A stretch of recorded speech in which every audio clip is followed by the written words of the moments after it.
తాగులుగా, ఎందుకంటే నేను మందు తాగున్నాను. నేను తాగొచ్చినప్పుడు తాగుతానులే. సరే, వెళ్ళొస్తాను. ఏంటో ఈ విచిత్రమైన మనుషులు ఎవరికి కొంత కూడా అర్థం కాదు. ఏమిటి మేనా నీలో నువ్వే మాట్లాడుకుంటున్నావు? కిరణ్ వచ్చాడు, కాఫీ ఇస్తానంటే తాకుండా వెళ్ళిపోయాడు. అసలు ఏంటో నాకేం అర్థం కాదు. పాపం ఒట్టి అమాయకుడు, అందుకే ఆ విజయ్ గారి ఆటలు అలా సాగుతున్నాయి.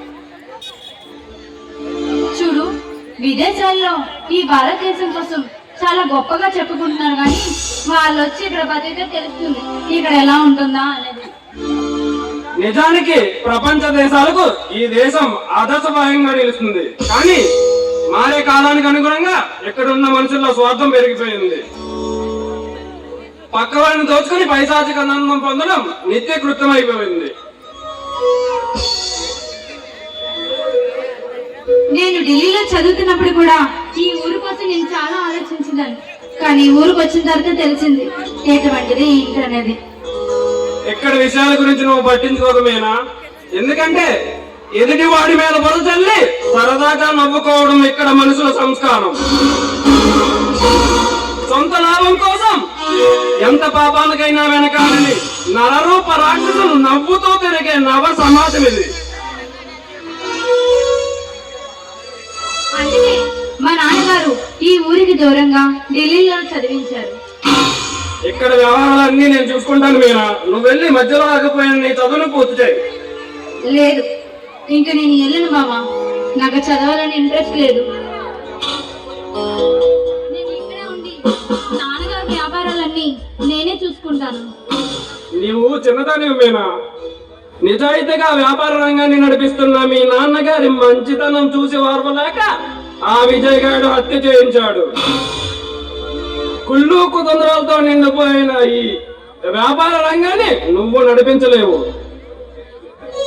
శత్రువులను ఎదుర్కోవడం నీకు చాలా కష్టమవుతుంది. పర్వాలేదు బావా, ఆ విజయ్ గారి నెలకైనా సరే అంతం చేసినంత వరకు నాకు మనశ్శాంతి ఉండదు బావా. పాప చరిత్రలకు పాద పూజలు, పుణ్య పురుషులకు సకల బాధలు. ఇదే ఈ సమాజంలో జరుగుతున్న ఆచారం, ఈ దేశానికి పట్టిన గ్రహచారం. చూడండి, చూడు బావా, పాపాత్మలకు పట్టింది ఎల్లకాలం నిలిచిపోదు. భగవంతుడు ఉంటాడు, ఖచ్చితంగా దేవుడు శిక్షిస్తాడు. మంచి మానవత్వం. వినడానికి ఇంపుగా ఉండే ఆ పదాలకు అర్థం తెలిసిన వారు 100కి 10 మంది కూడా లేరు మీనా. సంస్కారానికి సమాధి కట్టి మానవత్వాన్ని మంటల్లోకి నెట్టి రాక్షసత్వానికి రాజకీయం అనే పేరు పెట్టి ప్రజలను నిలువు దోపిడీ చేస్తున్న నీచమైన రాజకీయ నాయకులున్న దానవ సమాజం ఇది.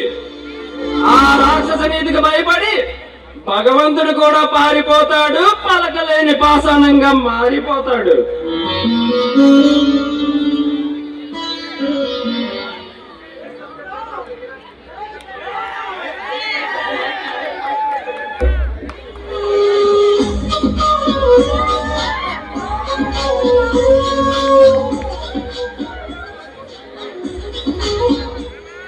మిస్టర్ చంద్రం, నీలాంటి యువకులు అడుగు కట్టే పాపాత్మల భర్తం పట్టి నవ సమాజానికి నాంది కట్టాలి.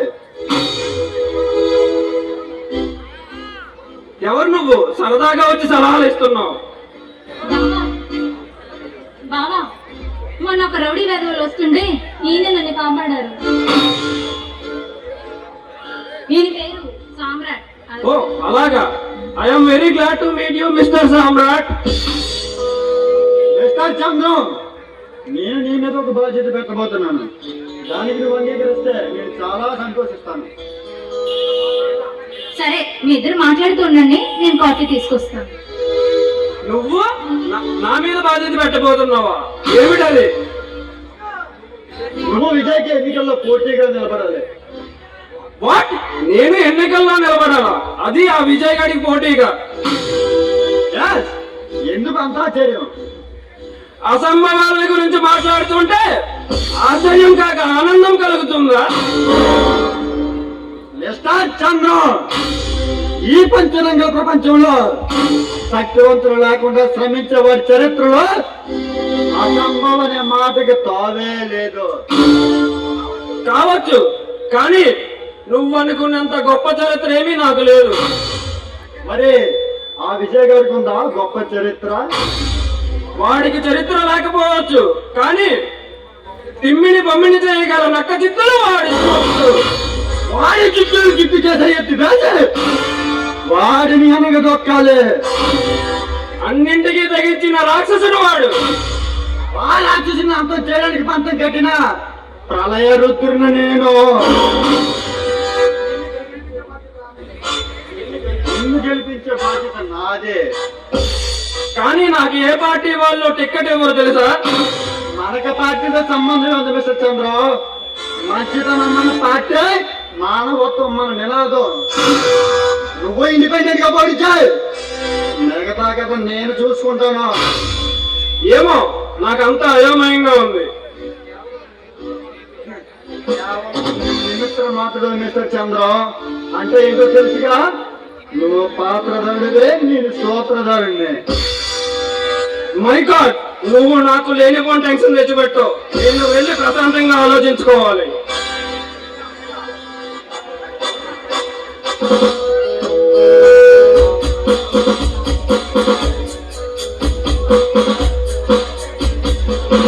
సామ్రాట్, ఏడి మా బావ?